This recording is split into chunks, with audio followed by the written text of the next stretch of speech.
امام علی علیہ السلام کی خدمت میں ایک شخص آیا اور عرض کرنے لگا، یا علی، یہ کوا ہمیشہ ڈرا ہوا ہی کیوں رہتا ہے؟ بس یہ کہنا تھا۔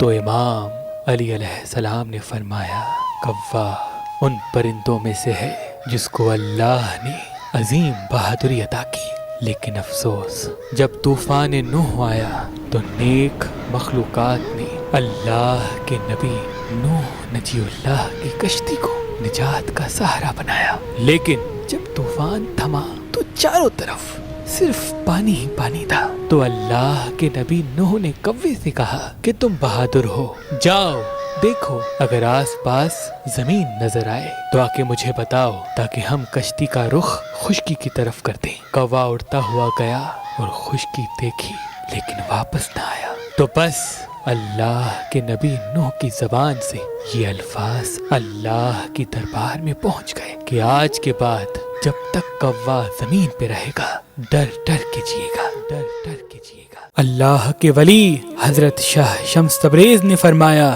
کہ پتھر انسان کے دماغ پہ اثر کرتا ہے اور زمرد اللہ کی طرف سے ایک ایسا عظیم تحفہ ہے جو انسان کے وجود میں تخلیق کی صفت پیدا کرتا ہے، کیونکہ اس کا رنگ فیض اور قدرت کی انمول دین ہے۔ اس پتھر کی سب سے بڑی خوبی یہ ہے کہ یہ سستی ختم کر کے انسان کے اندر محنت، لگن اور انسان کو کریٹو بناتا ہے۔ اگر آپ یہ زمرد پتھر لینا چاہتے ہیں تو آج ہی مہربان اسٹونز کے نمبر پہ کال کریں اور یہ پتھر حاصل کریں۔ اگر ہمارا نمبر آپ کو مصروف ملتا ہے تو آپ ہماری ویب سائٹ مہربانی.com یا ہماری اپلیکیشن جو گوگل پلے اسٹور اور آئی فون ایپ اسٹور پہ موجود ہے ان سے بھی یہ زمرد پتھر حاصل کر سکتے ہیں۔ اللہ تمام مومنین کو سلامت رکھے، اللہ تمام مومنین کو سلامت رکھے، اللہ تمام مومنین کو سلامت رکھے۔